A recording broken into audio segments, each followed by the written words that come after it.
ಚಾನೆಲ್ಗೆ ಸ್ವಾಗತ. ಇಂದು ನಾವು ಒಂದು ಅದ್ಭುತವಾದ ಮತ್ತು ಆಶ್ಚರ್ಯಕರವಾದ ಹಿಂದೂ ಪುರಾಣದ ರಹಸ್ಯವನ್ನು ತೆರೆದಿಡಲಿದ್ದೇವೆ. ಇದು ನಿಮ್ಮನ್ನು ಕುತೂಹಲದಿಂದ ಕಟ್ಟಿಹಾಕುತ್ತದೆ ಮತ್ತು ಕೊನೆಯವರೆಗೂ ನೋಡುವಂತೆ ಮಾಡುತ್ತದೆ. ನಿಮಗೆ ಗೊತ್ತಾ, ಸೃಷ್ಟಿಕರ್ತನಾದ ಬ್ರಹ್ಮದೇವ ತನ್ನ ಸ್ವಂತ ಮಗಳನ್ನೇ ಮದುವೆಯಾಗಿದ್ದು ಯಾಕೆ ಅಂತ, ಮತ್ತು ಸರಸ್ವತೀದೇವಿ ತನ್ನ ತಂದೆಯನ್ನೇ ಮದುವೆಯಾಗಲು ಒಪ್ಪಿಕೊಂಡಿದ್ದು ಹೇಗೆ?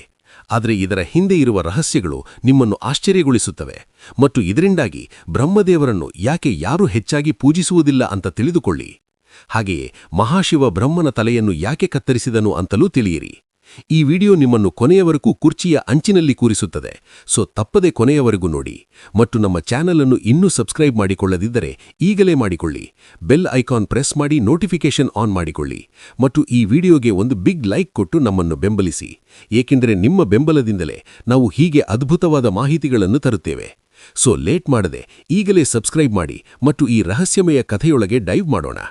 ನಿಮಗೆ ಗೊತ್ತಾ ಸ್ನೇಹಿತರೆ, ಬ್ರಹ್ಮದೇವನನ್ನು ಸೃಷ್ಟಿಕರ್ತ ಎಂದು ಕರೆಯುತ್ತೇವೆ.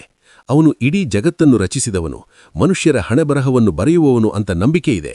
ಆದರೆ ಅವನು ತನ್ನ ಸ್ವಂತ ಮಗಳಾದ ಸರಸ್ವತೀದೇವಿಯನ್ನೇ ಮದುವೆಯಾಗಿದ್ದು ಯಾಕೆ ಅಂತ ನಿಮಗೆ ತಿಳಿದಿದೆಯಾ?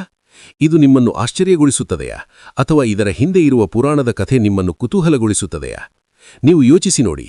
ಸರಸ್ವತೀದೇವಿ ವಿದ್ಯೆಯ ದೇವತೆ, ಬುದ್ಧಿಯನ್ನು ಕೊಡುವವಳು, ಕಲೆಗಾರರನ್ನು ಆಶೀರ್ವದಿಸುವವಳು. ಆದರೆ ಅವಳು ತನ್ನ ತಂದೆಯೊಂದಿಗೆ ಮದುವೆಯಾದದ್ದು ಹೇಗೆ ಸಾಧ್ಯ ಅಂತ ಅನಿಸುತ್ತದೆ ಅಲ್ಲವೇ? ಈ ಪ್ರಶ್ನೆ ನಿಮ್ಮ ಮನಸ್ಸಿನಲ್ಲಿ ಮೂಡಿದೆಯಾ?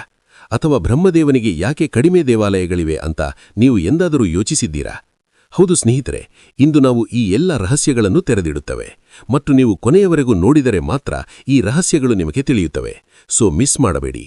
ನಮ್ಮ ಹಿಂದೂ ಧರ್ಮದಲ್ಲಿ ಮತ್ಸ್ಯಪುರಾಣ ಮತ್ತು ಸರಸ್ವತಿ ಪುರಾಣಗಳಲ್ಲಿ ಈ ಕಥೆಯ ಉಲ್ಲೇಖಗಳಿವೆ. ಬ್ರಹ್ಮದೇವ ಸೃಷ್ಟಿಯನ್ನು ರೂಪಿಸುವಾಗ ಮನುಷ್ಯರು, ರಾಕ್ಷಸರು, ಜೀವಿಗಳು, ಹಗಲು ರಾತ್ರಿಗಳು ಇಂತಹ ಅನೇಕ ಸೃಷ್ಟಿಗಳನ್ನು ಮಾಡಿದನು. ಆದರೆ ಅವನಿಗೆ ತನ್ನ ಜೊತೆಗಾರ ಇಲ್ಲವಲ್ಲ ಅಂತ ಯೋಚಿಸಿದನು. ಅದಕ್ಕಾಗಿ ತನ್ನ ಶಕ್ತಿಯನ್ನು ಬಳಸಿ ಸರಸ್ವತೀದೇವಿಯನ್ನು ಸೃಷ್ಟಿಸಿದನು. ಇನ್ನೊಂದು ಕಥೆಯ ಪ್ರಕಾರ ಅವನ ವೀರ್ಯದಿಂದ ಅವಳನ್ನು ಮಗಳಾಗಿ ಸೃಷ್ಟಿಸಿದನು ಅಂತ ಹೇಳುತ್ತಾರೆ. ಈ ಸರಸ್ವತೀದೇವಿ ಅದ್ಭುತವಾದ ಸೌಂದರ್ಯವುಳ್ಳವಳು, ಅಷ್ಟರ ಮಟ್ಟಿಗೆ ಸುಂದರಿ ಅಂತ ಬ್ರಹ್ಮದೇವನೇ ಆಕೆಯನ್ನು ನೋಡಿ ಆಶ್ಚರ್ಯಪಟ್ಟನು. ನಿಮಗೆ ಗೊತ್ತಾ ಸ್ನೇಹಿತರೆ, ಸರಸ್ವತಿಯ ಚೆಲುವಿಗೆ ಬ್ರಹ್ಮದೇವನೇ ಸೋತು ಹೋದನು ಮತ್ತು ಅವಳನ್ನು ಪ್ರೀತಿಸಲು ಶುರುಮಾಡಿದನು. ತನ್ನ ದೃಷ್ಟಿಯನ್ನು ಪೂರ್ತಿ ಅವಳ ಮೇಲೆ ಹರಿಸಿದನು.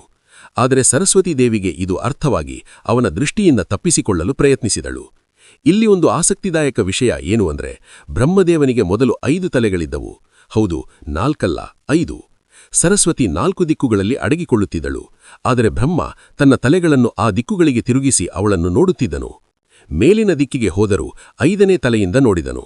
ಇದರಿಂದ ಸರಸ್ವತಿಗೆ ಬೇರೆ ದಾರಿ ಕಾಣದೆ ಅವನನ್ನು ಮದುವೆಯಾಗಲು ಒಪ್ಪಿಕೊಂಡಳು. ನಂತರ ಅವರು 100 ವರ್ಷಗಳ ಕಾಲ ಪತಿಪತ್ನಿಯರಂತೆ ಜೀವಿಸಿದರು ಮತ್ತು ಅವರಿಗೆ ಮನು ಎಂಬ ಮಗನು ಹುಟ್ಟಿದನು. ಇದು ನಿಮ್ಮನ್ನು ಆಶ್ಚರ್ಯಗೊಳಿಸುತ್ತದೆ ಅಲ್ಲವೇ? ಆದರೆ ಇದು ಪುರಾಣದಲ್ಲಿ ಹೇಳಿರುವಂತೆಯೇ. ಈಗ ಮುಖ್ಯ ಪ್ರಶ್ನೆ ಏನು ಅಂದ್ರೆ, ಬ್ರಹ್ಮದೇವನನ್ನು ಯಾಕೆ ಯಾರೂ ಹೆಚ್ಚಾಗಿ ಪೂಜಿಸುವುದಿಲ್ಲ?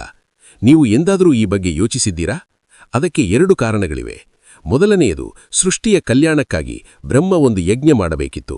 ಅದಕ್ಕೆ ಸ್ಥಳ ಹುಡುಕಿ ತನ್ನ ಕಮಲವನ್ನು ಭೂಮಿಗೆ ಬಿಟ್ಟನು. ಅದು ರಾಜಸ್ಥಾನದ ಪುಷ್ಕರ್ನಲ್ಲಿ ಬಿತ್ತು. ಯಜ್ಞಕ್ಕೆ ಪತ್ನಿ ಬೇಕಿತ್ತು, ಆದರೆ ಸರಸ್ವತಿ ತಡವಾದಳು. ಹಾಗಾಗಿ ಮತ್ತೊಂದು ಮದುವೆ ಮಾಡಿದನು. ಸರಸ್ವತಿ ಕೋಪಗೊಂಡು ಶಾಪ ಕೊಟ್ಟಳು, ನಿನ್ನನ್ನು ಯಾರೂ ಪೂಜಿಸುವುದಿಲ್ಲ ಅಂತ. ಆದರೆ ನಂತರ ಲೋಕ ಕಲ್ಯಾಣಕ್ಕಾಗಿ ಎಂದು ತಿಳಿದು ಪುಷ್ಕರ್ನಲ್ಲಿ ಮಾತ್ರ ಪೂಜೆಯಾಗುತ್ತದೆ ಅಂತ ವರ ನೀಡಿದಳು. 2ನೇ ಕಾರಣ ಮಹಾಶಿವನ ಶಾಪ. ಬ್ರಹ್ಮ ತನ್ನ ಮಗಳನ್ನು ಮದುವೆಯಾದದ್ದು ಧರ್ಮ ವಿರುದ್ಧ ಅಂತ ಶಿವ ಕೋಪಗೊಂಡು ಶಾಪ ಕೊಟ್ಟನು, ನಿನ್ನನ್ನು ಯಾರೂ ಪೂಜಿಸುವುದಿಲ್ಲ ಅಂತ. ಇದರಿಂದ ಬ್ರಹ್ಮನಿಗೆ ಕಡಿಮೆ ಪೂಜೆ ಮತ್ತು ಇಂದಿಗೂ ಪುಷ್ಕರ್ನಲ್ಲಿ ಮಾತ್ರ ಅವನ ದೇವಾಲಯ ಇದೆ. ಈಗ ಮತ್ತೊಂದು ರಹಸ್ಯ ಏನು ಅಂದರೆ, ಬ್ರಹ್ಮನಿಗೆ ಯಾಕೆ 4 ತಲೆಗಳು ಮಾತ್ರ? ಮೊದಲು 5 ಇದ್ದವು. ಸರಸ್ವತಿಯನ್ನು ಹಿಂಬಾಲಿಸುವಾಗ ಶಿವನ ಹತ್ತಿರ ಹೋದಳು.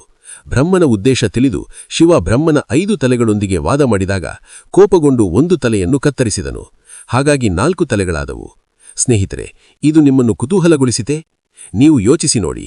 ಪುರಾಣಗಳಲ್ಲಿ ಇಂತಹ ಕಥೆಗಳು ನಮಗೆ ಧರ್ಮದ ಪಾಠಗಳನ್ನು ಕಲಿಸುತ್ತವೆ. ಬ್ರಹ್ಮನ ಸೃಷ್ಟಿ ಪ್ರಕ್ರಿಯೆಯಲ್ಲಿ ಸರಸ್ವತಿ ಹೇಗೆ ಹುಟ್ಟಿದಳು ಅಂತ ನೀವು ತಿಳಿದುಕೊಳ್ಳಬೇಕು. ಅವಳ ಸೌಂದರ್ಯಕ್ಕೆ ಬ್ರಹ್ಮನೇ ಮೋಹಿತನಾದದ್ದು ಒಂದು ಆಸಕ್ತಿದಾಯಕ ಭಾಗ.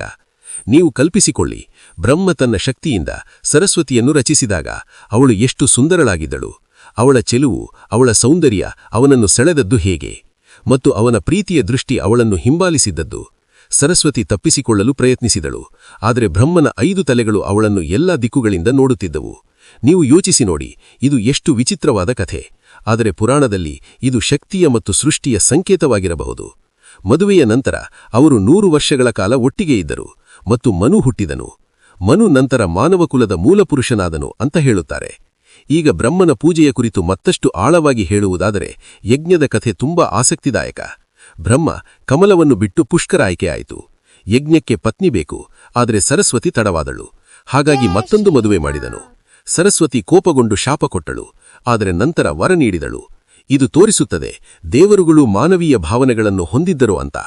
ಮಹಾಶಿವನ ಶಾಪದ ಕಥೆಯೂ ಅದೇ ರೀತಿ. ಬ್ರಹ್ಮನ ಕೃತ್ಯ ಧರ್ಮ ವಿರುದ್ಧ ಅಂತ ಶಿವ ಶಾಪ ನೀಡಿದನು. ಇದರಿಂದ ಬ್ರಹ್ಮನ ಪೂಜೆ ಕಡಿಮೆಯಾಯಿತು. ನೀವು ಗಮನಿಸಿ ಸ್ನೇಹಿತರೆ, ಹಿಂದೂ ಪುರಾಣಗಳಲ್ಲಿ ಇಂತಹ ಕಥೆಗಳು ನಮಗೆ ನೈತಿಕತೆಯನ್ನು ಕಲಿಸುತ್ತವೆ.